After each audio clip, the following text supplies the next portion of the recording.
June 26, 1943, late afternoon. Over occupied France near Forges-les-Eaux, Lieutenant Robert Johnson sat in the cockpit of his P-47 Thunderbolt, watching a flight of B-17 bombers turn for home after bombing Villers-Coublay airfield near Paris. Johnson was 23 years old. He'd been in combat for 2 months. 1 confirmed kill to his name, scored 13 days earlier over the Netherlands. Today, he was about to discover whether the airplane beneath him, an aircraft that many questioned, could actually keep him alive when pushed beyond all reasonable limits. The P-47 Thunderbolt was the largest single-engine fighter ever built by any nation, 10,000 pounds empty, 17,500 pounds fully loaded. Powered by a massive 2,000 horsepower Pratt & Whitney R2 800 double Wasp radial engine, armed with 850 caliber Browning machine guns, fast in a straight line, deadly at high altitude, absolutely brutal in a dive. But the P-47 had one significant problem that was costing American pilots their lives. It couldn't turn with German fighters. The Focke-Wulf 190 and Messerschmitt Bf 109 were lighter, more agile. They could execute tight horizontal turns that the massive Thunderbolt simply couldn't match. In a sustained turning fight at medium altitude, the P-47 was at a disadvantage. Against experienced German pilots, that disadvantage could be fatal. American doctrine said Thunderbolt pilots should never turn with German fighters, never try to outmaneuver them, use speed, use altitude, dive in, shoot, climb out, hit and run. Don't get caught in a turning fight. Johnson had tried following that doctrine since his first combat mission on April 18, 1943. Sometimes it worked, sometimes it didn't. The German pilots were experienced. They understood how to bait American pilots into unfavorable positions. They knew the Thunderbolt's weaknesses. The 8th Air Force had been losing P-47 pilots since the aircraft entered combat in March. The learning curve was steep. The cost was measured in young lives. Johnson had watched pilots die. Good men. They climbed into their Thunderbolts believing in their training and came back in boxes or didn't come back at all. The official reports often said pilot error. The instructors said these pilots weren't following doctrine properly. But the pilots who survived knew the truth. Combat was messier than doctrine. The enemy didn't cooperate with American tactical plans. Sometimes you got caught in a turning fight whether you wanted one or not. At 19,000 feet, 48 P-47s from the 56th Fighter Group were spread across the sky in loose formation, providing top cover for the returning bombers. Johnson was flying tail-end Charlie, the last position in his squadron's formation, the most vulnerable spot, the position newer pilots often got assigned. He scanned the sky above and behind, looking for the dark specks that meant German fighters diving from altitude. The afternoon sun was low in the west, hard to see. Perfect ambush position. Then he saw them. 16 Focke-Wulf 190s from the 2nd Group of Fighter Wing 26, diving from 25,000 feet, coming from the Sunday coming fast. Johnson keyed his radio, tried to warn his flight leader. Before he could complete the transmission, the first Focke-Wulf opened fire.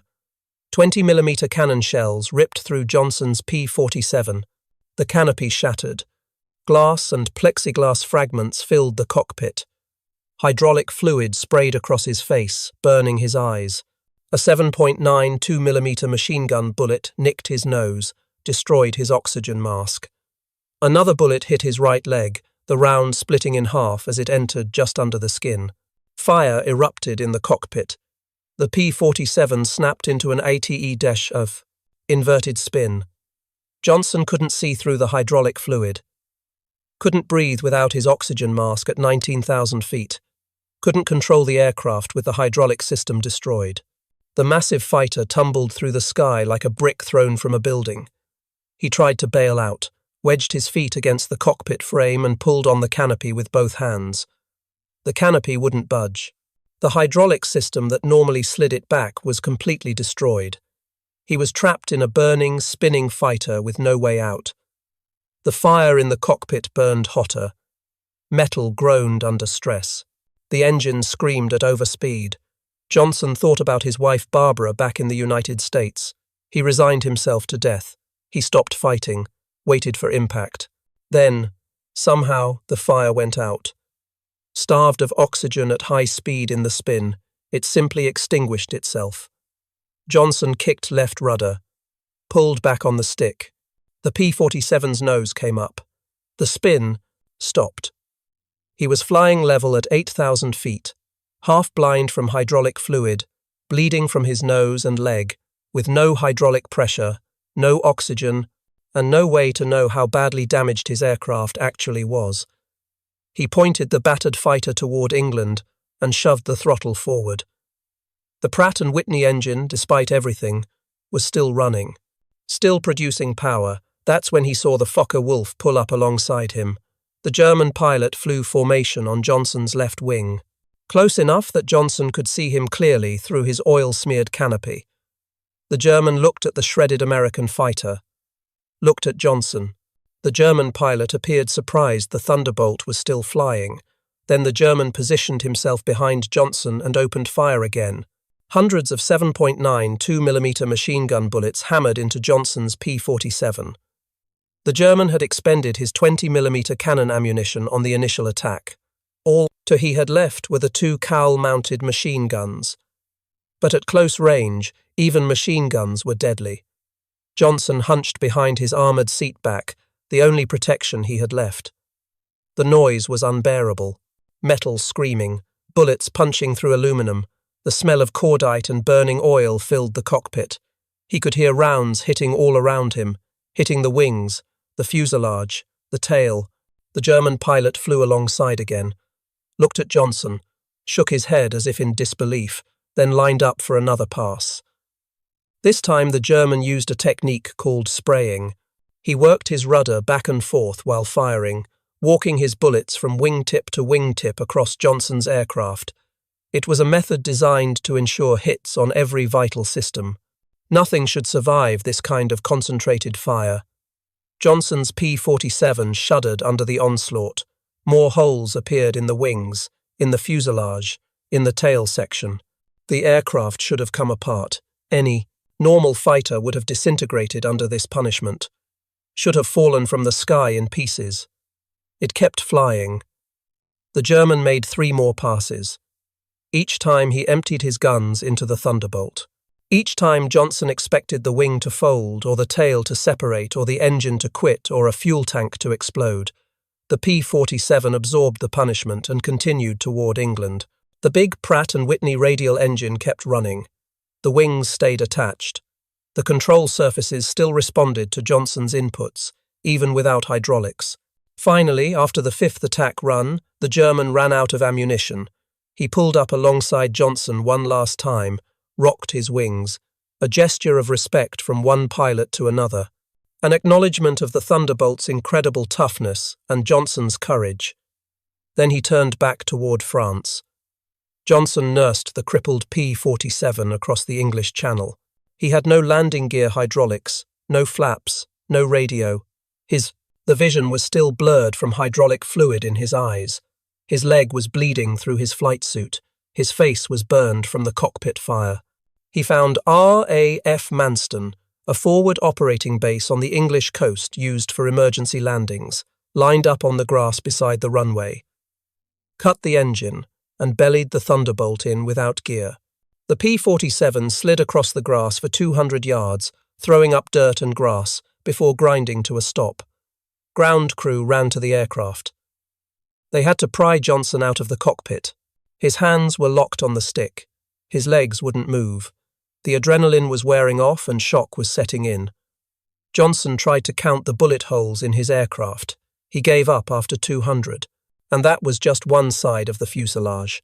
The ground crew found 21 20mm cannon holes and more than 200 machine gun strikes. Every surface was damaged. The aircraft was a total loss, but it had gotten Johnson home, alive.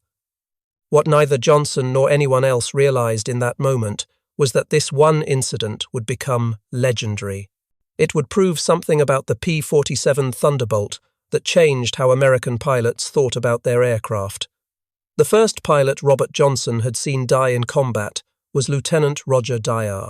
Same day as Johnson's ordeal, June 26, 1943. Same mission, same enemy attack by Fighter Wing 26. The 56th Fighter Group lost 5 aircraft that day. 4 pilots were killed. Roger Dyer was one of them, shot down over France. He never made it home. Dyer had been in Johnson's training class back in the United States.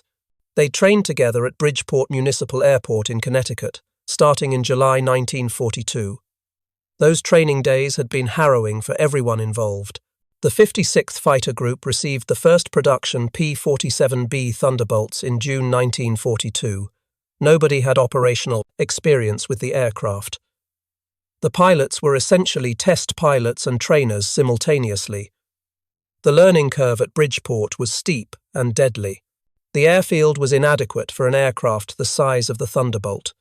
The runway was too short. The approaches were difficult. The P-47B model had teething problems that hadn't been resolved. Engines failed. Control systems malfunctioned. Pilots made mistakes learning to handle an aircraft unlike anything they'd flown before. Between June and December 1942, the 56th Fighter Group lost 18 pilots killed in training accidents. 41 aircraft were destroyed. Robert Johnson later wrote that many of those accidents were directly attributable to the inadequate facilities at Bridgeport and Stratford. The men weren't dying because they were poor pilots. They were dying because they were learning to fly an experimental fighter at an inadequate airfield under intense pressure to become combat-ready as quickly as possible. Roger Dyer survived that training period.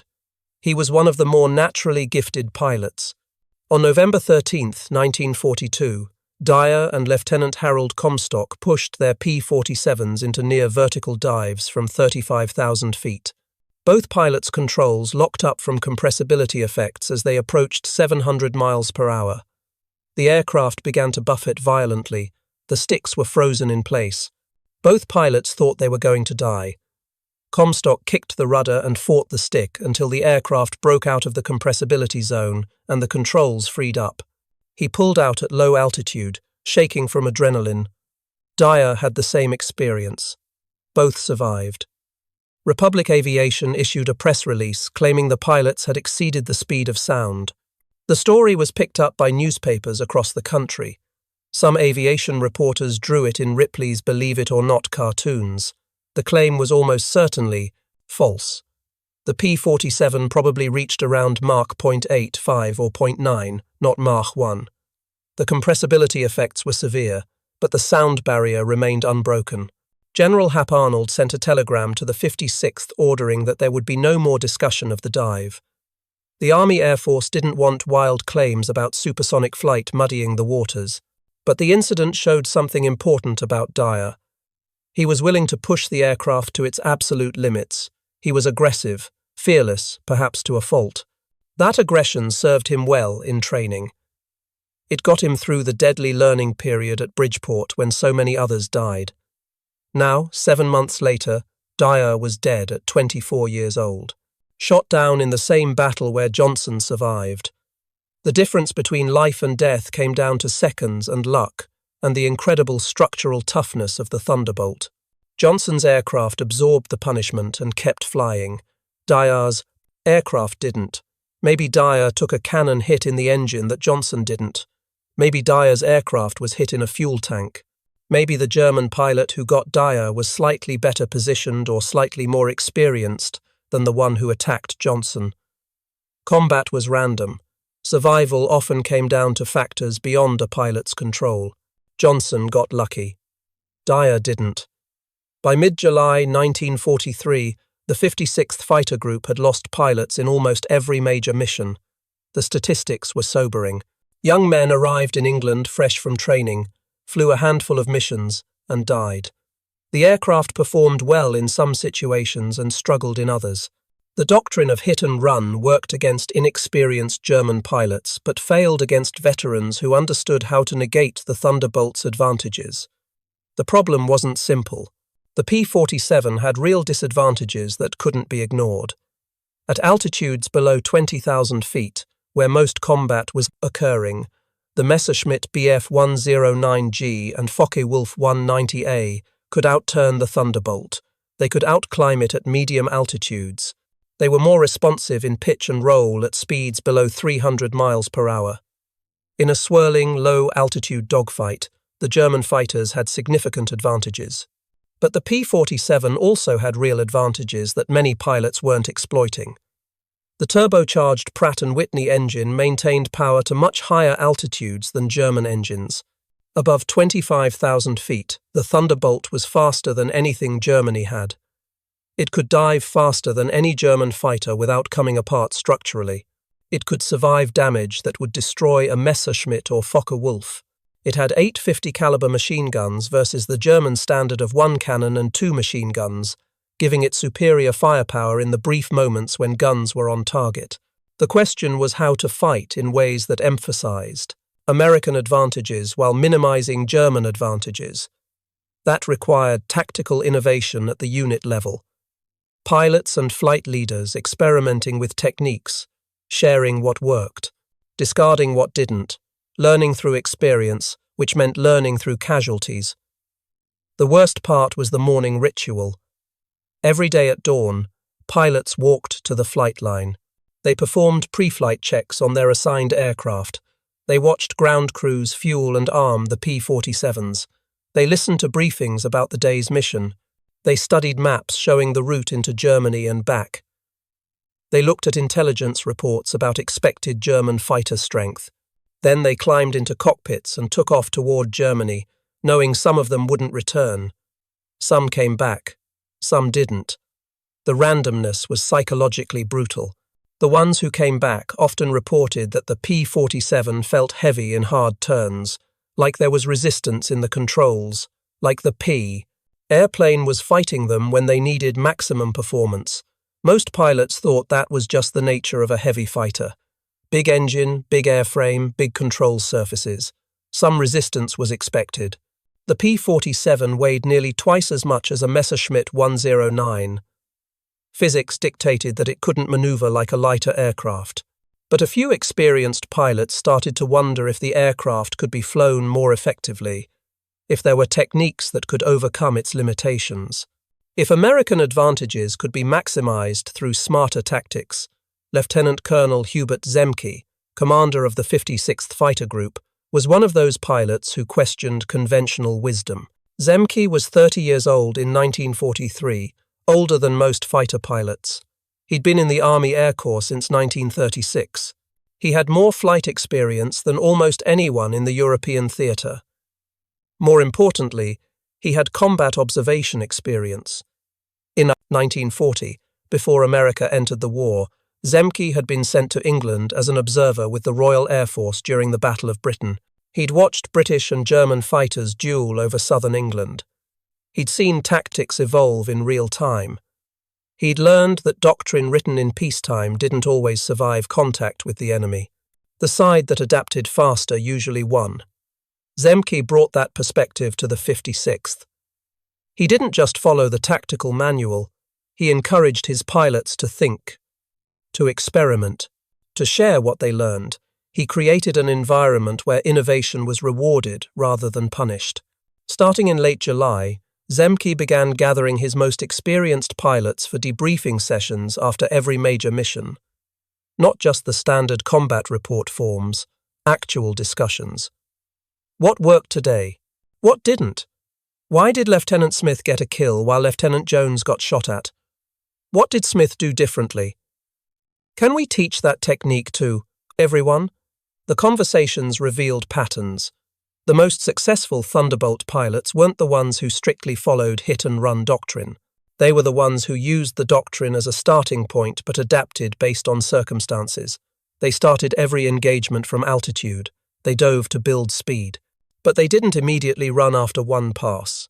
They used the Thunderbolt's power to stay in the fight longer, making multiple passes from different angles, keeping their speed up, climbing back to altitude between attacks.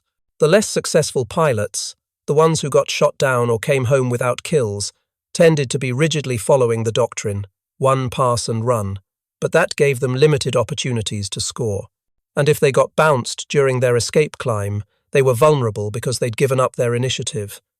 Zemke synthesized these lessons into guidance for the group. Not rigid rules, but principles. Maintain altitude advantage whenever possible. Use dive speed for the initial attack. But don't be afraid to stay in the fight if you can maintain your energy state. Trust the Thunderbolt's power. Use the engine. Keep your speed up. If you lose your speed, you lose your advantage, so disengage and climb back to altitude. It was subtle. The official doctrine didn't change, but the interpretation of that doctrine became more flexible, more adaptive. The results started to show up in the combat reports. On August 10, 1943, Captain Gerald Johnson was promoted and given command of a flight in the 61st Fighter Squadron. Johnson was an experienced pilot with several kills to his credit already. He was exactly the kind of aggressive, thinking pilot that Zemke wanted, leading formations. Over the next few weeks, Gerald Johnson and other flight leaders started demonstrating what the P-47 could do when flown aggressively. They stayed in fights longer. They used the Thunderbolt's power to reverse situations that should have been hopeless. They climbed when they should have dived. They turned when doctrine said to run. And they started getting kills at a higher rate. By September, the 56th Fighter Group's kill ratio was improving noticeably. The group was learning, pilots were surviving longer, experience was accumulating. New tactics were being developed through trial and error in actual combat. On October 4, 1943, the 56th flew its first mission to Frankfurt, Germany, the longest escort mission yet attempted by Thunderbolts. It required careful fuel management and pushed the P-47 to the edge of its combat radius. But the mission succeeded. The bombers hit their targets. The fighters engaged German interceptors. The group came home with multiple kills and acceptable losses. It was proof that the P-47 could do the job it was designed for. Then, on October 8, 1943, Robert Johnson scored his fifth confirmed kill. The victim was Oberst Hans Philipp, commander of Fighter Wing 1. Philipp had 206 aerial victories, most achieved on the Eastern Front against Soviet aircraft. He was one of Germany's top aces. Johnson's flight encountered Philipp's formation near Hardenberg and Itterbeek in the Netherlands. The Germans were attacking B-17 bombers near Bremen. Johnson dove on the German formation from altitude. He selected a Fokker Wolf and opened fire. The German fighter exploded. Philipp may have been in that explosion, or he may have been hit by defensive fire from the bombers or by other P-47s in the fight. The exact sequence isn't completely clear from records. What is clear is that Philipp bailed out at extremely low altitude, around 50 meters, and his parachute failed to fully deploy. He died on impact. Johnson didn't learn until 50 years later that the German pilot he'd killed that day was one of the Luftwaffe's top aces. At the time, it was just another combat mission. Another target destroyed. Another day of survival. But the symbolism was significant. An experienced German ace, flying a supposedly superior turning fighter, shot down by an American pilot in a heavy Thunderbolt. It demonstrated that pilot skill and tactics mattered more than raw aircraft performance. By late 1943, something fundamental had shifted in the air war over Europe. American pilots were learning faster than German pilots could adapt. The P-47's weaknesses were being minimized through better tactics. Its strengths were being exploited more effectively. The German perspective on this shift is revealing. Luftwaffe combat reports from October and November 1943 show increasing frustration. German pilots noted that American Thunderbolt pilots were fighting differently than they had in spring and summer. They were staying in engagements longer. They were using vertical maneuvers more effectively. They were harder to shake off once they committed to an attack. Part of the German problem was strategic. By late 1943, the Luftwaffe was being ground down through attrition. They were losing experienced pilots faster than training could replace them. The pilots being shot down were veterans with hundreds of hours of combat experience. The pilots replacing them were often fresh from training with minimal experience. That experience gap showed in combat effectiveness. The Americans had the opposite problem resolved. Their training pipeline in the United States was producing large numbers of adequately trained pilots. These pilots arrived in England, were integrated into experienced squadrons, and learned from veterans before being thrown into the hardest missions. The 56th and other successful groups had developed mentoring systems where new pilots flew as wingmen to experienced flight leaders until they learned the ropes. Additionally, American logistics were superior. When a P-47 was damaged, spare parts were available to repair it. When an engine needed replacement, new engines arrived from the United States within weeks. When a pilot was shot down over friendly territory, he could be returned to his unit within days. The Germans had none of these advantages by late 1943. The Thunderbolt still couldn't turn with a Focke-Wulf 190 or Messerschmitt 109 in a level-turning fight at low altitude. That hadn't changed. The physics of wing loading and power-to-weight ratio hadn't changed. What changed was that American pilots stopped fighting that fight. They refused to fight on German terms. They used altitude. They used dive speed. They used the Thunderbolt's incredible structural strength to pull high-G maneuvers that would tear a German fighter apart. They used the reliable Pratt & Whitney engine to climb back to altitude after every engagement. They used teamwork, with wingmen covering each other, making it harder for German pilots to isolate and kill individual Americans. Most importantly, they learned that the P-47 could take damage and keep fighting. That created a psychological advantage. American pilots knew they could absorb hits and still make it home. Robert Johnson had proven that on June 26, other pilots had similar experiences, getting shot up but making it home because the Thunderbolt was tough enough to survive. That confidence translated into more aggressive tactics. Pilots were willing to press attacks, willing to stay in fights longer because they trusted their aircraft to survive. German pilots, conversely, were seeing their supposedly superior fighters being shot down by the brutish American Thunderbolts. The psychological impact was real. Confidence eroded, caution increased, and caution in fighter combat often leads to defeat. The breakthrough wasn't a technological advance. The P-47 that dominated the skies in late 1943 was mechanically identical to the P-47 that struggled in April. Same engine, same guns, same airframe. What changed was understanding. American pilots figured out how to fight with the airplane they had, rather than wishing for a different airplane. They accepted the Thunderbolt's limitations and exploited its strengths. They developed tactics that turned a questioned fighter into a legendary war machine. The 56th Fighter Group became the proof of concept. Flying only P-47s throughout the entire war, the group became the highest-scoring fighter group in the 8th Air Force. The official Air Force Historical Research Agency credits the 56th with 665.5 confirmed aerial victories. Some sources cite higher numbers, including aircraft destroyed on the ground, but the aerial victory total alone is remarkable. 17 pilots from the 56th became aces, 3 became double aces.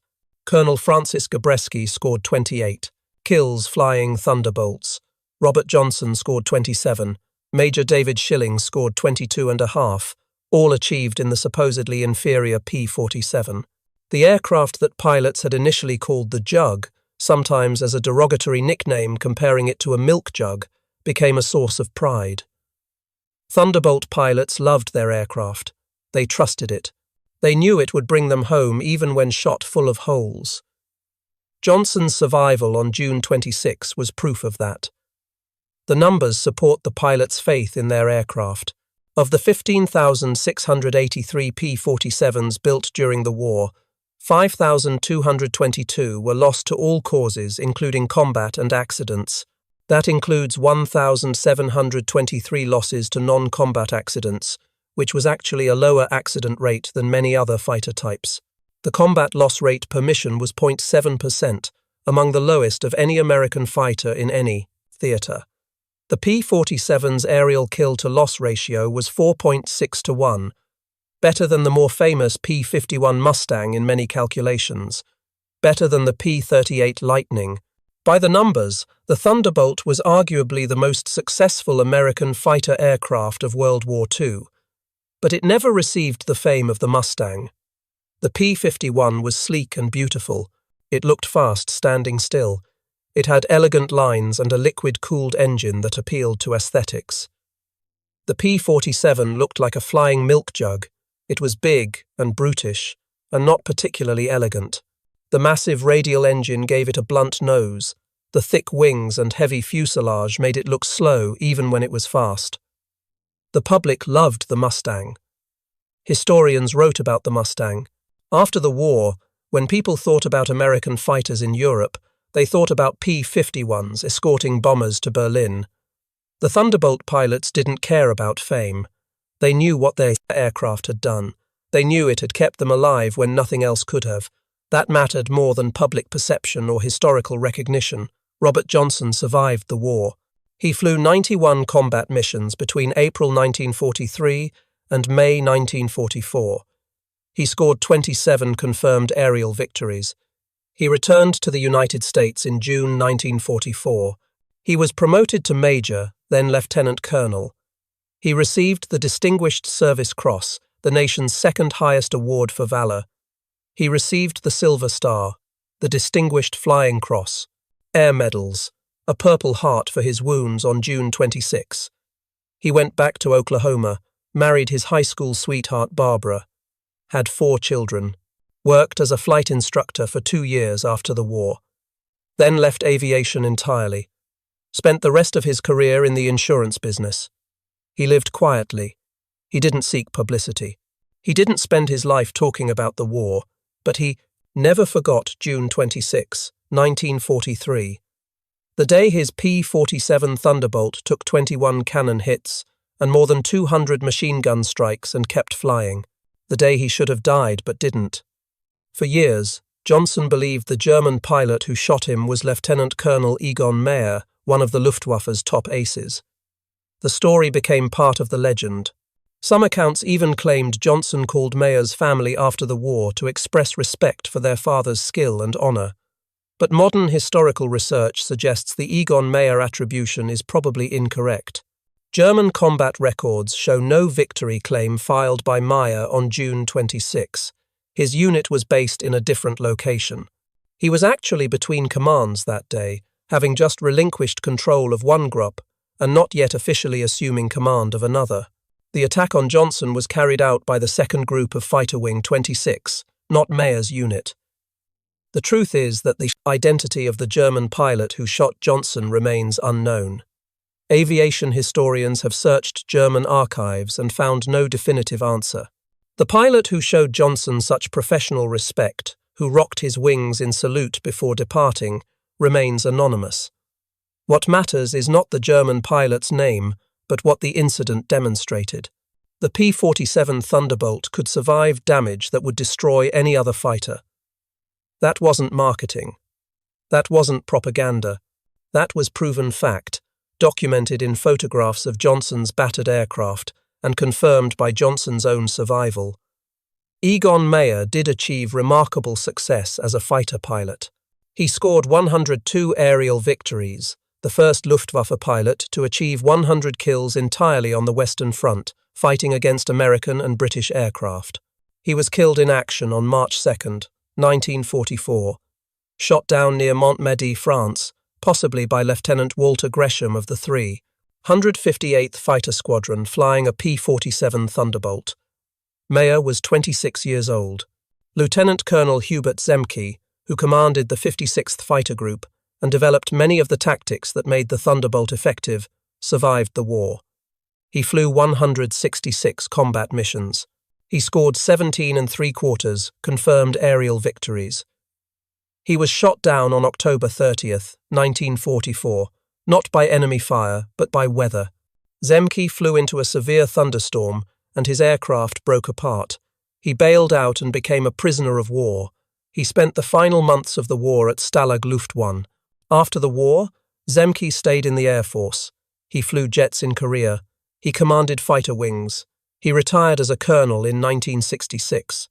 He spent his retirement years speaking at military history events, writing articles, giving interviews. He always made sure people understood the truth about the P-47 Thunderbolt. Zemke emphasized the same point in every speech and interview. The P-47 wasn't underrated because people didn't know about it. It was underrated because people didn't understand what made it special. They looked at the Thunderbolt and saw a big, heavy, ungainly fighter that couldn't dogfight with German aircraft. What they missed was that the P-47 didn't need to dogfight. It was designed to dominate through power, not agility. It could climb higher than anything Germany produced. It could dive faster. It could hit harder with 850 caliber machine guns. It could absorb battle damage that would destroy any other fighter. And it could do all of that while carrying up to 2,500 pounds of bombs for ground attack missions. The P-47 Thunderbolt was the ultimate power fighter. It redefined what a fighter aircraft could be. It proved that raw power and structural strength could overcome limitations in maneuverability. It changed air combat, a doctrine for a generation. Jets would eventually make the debate moot, but in the propeller era, the Thunderbolt demonstrated that there was more than one way to dominate the sky. The Thunderbolt's success wasn't limited to air-to-air combat. By mid-1944, as P-51 Mustangs took over most long-range bomber escort duties due to their superior range, P-47s transitioned increasingly to ground attack missions. And in that role, the Thunderbolt was absolutely devastating. The same attributes that made the P-47 survivable in air combat made it ideal for ground attack. The air-cooled radial engine could take multiple hits and keep running. There was no vulnerable liquid cooling system to rupture. The rugged airframe could absorb ground fire that would destroy lighter aircraft. The 850 caliber machine guns were devastating against soft targets like trucks, trains, and troops.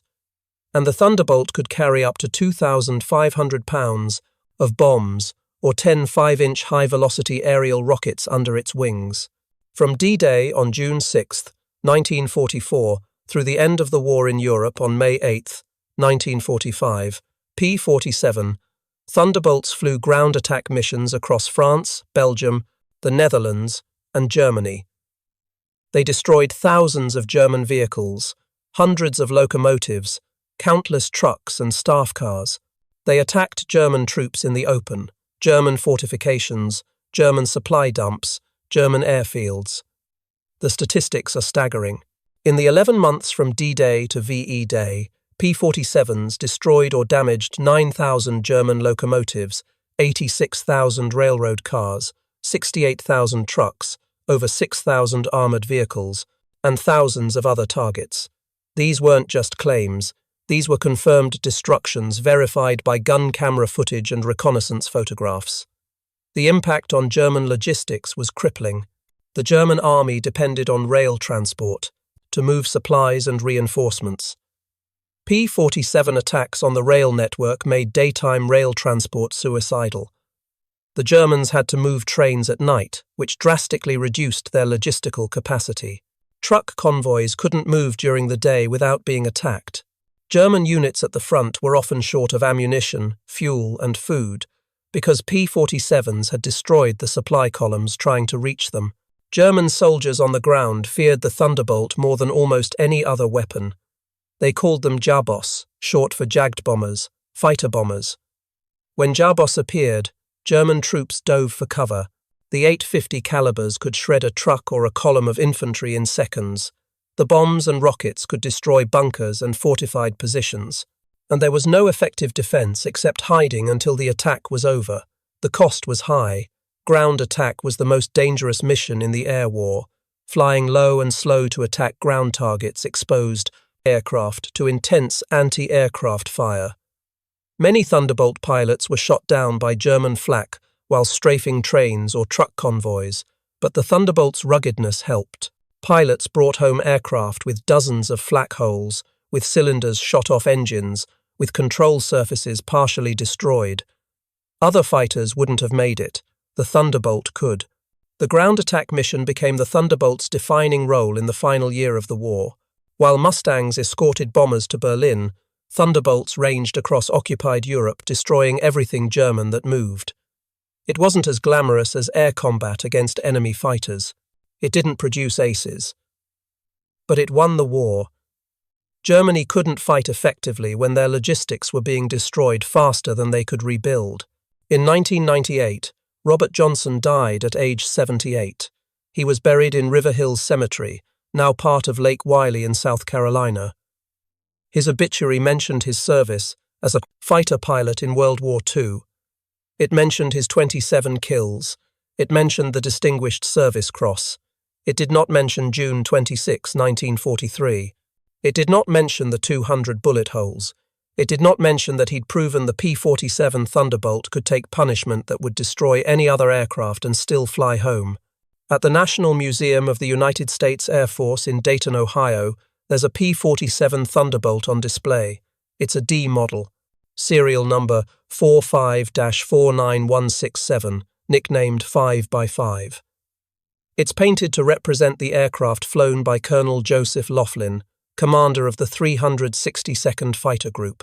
The actual aircraft was built in 1945 at Republic's plant in Indiana and served primarily as a trainer. It was later transferred to the museum and restored by Republic Aviation for the 20th anniversary of the Thunderbolt's first flight. The placard next to the Friends aircraft tells visitors it was one of the most produced American fighters of World War II. 15,683 were built. The aircraft had 850 caliber machine guns and could carry 2,500 pounds of bombs. P-47s destroyed more than 7,000 enemy aircraft during the war, more than half in air-to-air combat. What the placard doesn't fully convey is why the Thunderbolt succeeded. It wasn't because of superior design or advanced technology. German fighters were more advanced in many ways. The Focke-Wulf 190D and Messerschmitt 109G were arguably better aircraft on paper. The Thunderbolt succeeded because American pilots learned to fight with the airplane they had. They accepted its limitations. They exploited its strengths. They developed tactics that negated enemy advantages. They stayed aggressive. They stayed confident. They trusted their aircraft to bring them home. That's how innovation actually happens in war. Not through engineering breakthroughs or technological superiority, though those help, but through pilots and commanders who see what they have, understand its capabilities, and figure out how to use it better than the enemy expects. Through mechanics who kept the engines running and the guns firing. Through training that produced skilled pilots faster than the enemy could replace their losses. The P-47 Thunderbolt was never the most agile fighter. It was never the fastest fighter at low altitude. It was never the best-looking fighter, but it was one of the most effective American fighters of World War II. Not because it was perfect, but because the people who flew it and maintained it made it work. The men of the 56th Fighter Group proved that. Robert Johnson proved that on June 26, 1943, when he brought home an aircraft that had no business still flying. Zemke proved that through 3 years of combat leadership that turned tactical theory into battlefield practice. Francis Gabreski proved that with 28 kills and the ability to push the Thunderbolt to its limits and survive, hundreds of other pilots proved it every day by climbing into their Thunderbolts and flying into combat over hostile territory. They flew the Jug, they trusted the Jug, they came home in the Jug. And that's why the P-47 Thunderbolt, despite never achieving the fame of the Mustang, deserves to be remembered as one of the great fighter aircraft of World War II. Not the most famous, but perhaps the most faithful. It brought its pilots home. The P-47's legacy extended beyond World War II. After the war, many countries purchased surplus Thunderbolts. The aircraft served with air forces in Peru, Brazil, Chile, Bolivia, Colombia, Ecuador, Venezuela, China, Iran, Turkey, Portugal, France, and Yugoslavia. Some remained in service into the 1950s and even early 60s in South American air forces. The ruggedness and reliability that made it effective in World War II made it valuable for smaller nations that couldn't afford newer jet fighters.